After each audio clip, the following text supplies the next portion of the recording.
Welcome back, everyone. Today, we're tuning into something truly fascinating and, honestly, a little bit chilling. Picture this. You're sitting alone in a dark room, slowly twisting the dial on an old shortwave radio. Past the static, past the regular news and music broadcasts, you suddenly hit something totally bizarre. Eerie, synthetic voices reading out endless, robotic lists of numbers, echoing from nowhere, just broadcasting straight out into the void. These are known as number stations, and today we're going to unpack this in our explainer covering The Forbidden Frequency, the entire history of number stations documentary. Think of this as your personal guide to uncovering one of the weirdest broadcast mysteries in history. Okay, let's dive into this, because the stakes here are absolutely massive. Just listen to this quote. No government claims them, but they control the fate of spies around the world. I mean, think about that for a second. We're talking about global, literal, life or death instructions being broadcast right out in the open. Anyone with a cheap radio can hear them, yet they are entirely cloaked in this undeniable, impenetrable secrecy. So, the ultimate question we have to ask ourselves is who exactly is broadcasting these voices and numbers into the void? What we're really looking at here is the ultimate black budget mystery. By the end of this explainer, our goal is to decode the history of shortwave radio espionage. We want to understand exactly how and why these invisible networks were built in the first place, and, crucially, who is actually listening on the other end. Section 1. Voices in the Static, the Ultimate Broadcast Mystery. You know, there is just something inherently creepy about tuning a radio, hitting dead air, and then suddenly getting blasted with coded static and disembodied voices. Well, it turns out these mysterious number stations operate entirely in the shadows. They are textbook examples of black budget operations. What does that mean? It means they're funded and run completely outside the bounds of normal public accountability or oversight.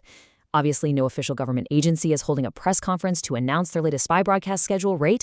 They just exist in this gray area, humming silently in the background of global affairs. Section 2. Cold War Desperation. Communicating in the Shadows. Let's move to the timeline and see how this builds. Because to figure out why these stations even exist, we have to travel back to a time when the world was essentially split in two.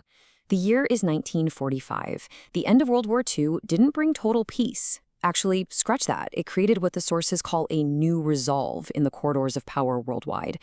This era birthed organizations like the CIA. During this post-WWII period, global intelligence networks were desperate. They were constantly being run circles around by their rivals in this frantic, high-stakes game of cat and mouse. Governments desperately needed a secure way to contact their agents deep behind enemy lines without blowing their cover. You see, normal communication was basically a death sentence for a spy. The cost was unimaginably high. A single intercepted letter, one tapped phone call, and it meant an agent was, as our sources bluntly put it, killed or captured. So the post office or the telephone exchange? Totally out of the question. They needed an invisible, foolproof method. A signal that could be broadcast widely enough to be heard literally anywhere on the planet, but so fiercely secure that it could only be understood by one single, specific person. Section 3. The Unbreakable Code, the Secret of the One-Time Pad. So the crucial point is, the solution to this terrifying life-or-death problem wasn't some crazy million-dollar supercomputer. It was actually this incredibly brilliant, simple cryptographic tool called the one-time pad. What is it? It's literally just a physical pad of paper containing a unique key of entirely random numbers. When an agent uses this specific key to decode a broadcast sequence, and then, here's the kicker, never uses that key again, the message becomes mathematically impossible to crack. It's the ultimate black budget tool. It's cheap to produce, incredibly simple to use, and flawlessly effective at providing absolute, guaranteed security. The sources use this really wonderful metaphor for the concept, calling it the pencil's tail, meaning it's what's on the inside that counts. Think of it like this. The massive radio station itself is just the outer wooden shell of the pencil, broadcasting completely meaningless noise to 99.9% of the world. But the true power, the inside of the pencil, relies entirely on that hidden tiny physical paper key, carried quietly in the pocket of a single agent somewhere across the globe. Let's actually walk through how this survival tactic works step by step out in the field. Step 1. The agent simply turns on a standard off-the-shelf shortwave radio and tunes into the public broadcast. Anyone can hear it. Step 2, they pull out their unique physical paper key and use it to translate those seemingly random numbers into a real, actionable message. And step 3, this is absolutely vital, the agent immediately destroys the key.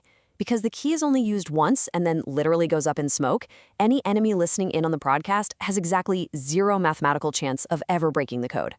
Section 4. Famous Phantom Stations, Ghosts of the Airwaves.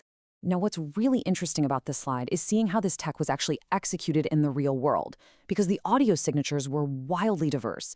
Take the Lincolnshire Poacher, for example.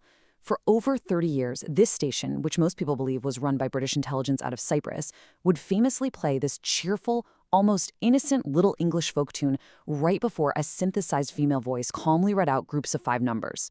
On the total opposite side of the spectrum, you have the buzzer, or UVB-76, out of Russia. It's been active since the late 70s, and it sounds like a nightmare. Just a dull, relentless, buzzing hum, occasionally interrupted by a harsh voice barking out names and numbers. 2 incredibly bizarre, totally different sounds, but both executing the exact same massive intelligence operation. The source material gives us this really striking analogy for the whole phenomenon. It compares these weird radio signals to a natural anomaly, like oil seeping up from the ground in ancient Mesopotamia.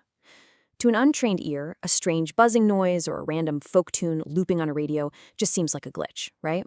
But just like that oil, these signals were actually a visible sign of immense, hidden resources and massive power hiding just beneath the surface, driving this global machine that no one could quite wrap their heads around at first.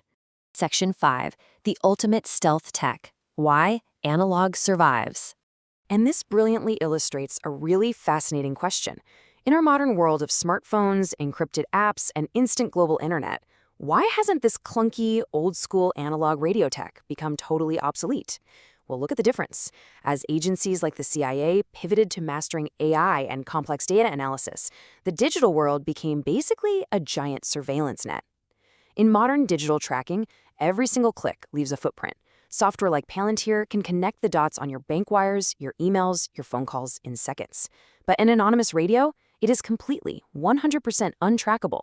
No algorithm in the world can track someone who is just sitting quietly in their kitchen, listening to a shortwave receiver. The sheer simplicity of an analog radio became the ultimate modern cloaking device. This leads us to what the sources call the mirror's truth. As we look at our reflection in this hyper-connected, ultra-high-tech world we've built, the crazy reality is that sometimes the absolute oldest methods are still the most powerful. These mysterious number stations aren't just relics of the past. They serve as a constant, eerie reminder that the shadow war is still going on today, operating continuously, just barely out of earshot. Exploring these weird, hidden corners of history is exactly what we love doing here. If you found this dive into the secret airwaves as fascinating as I did, definitely make sure to hit subscribe and join the MagicScene Studio family.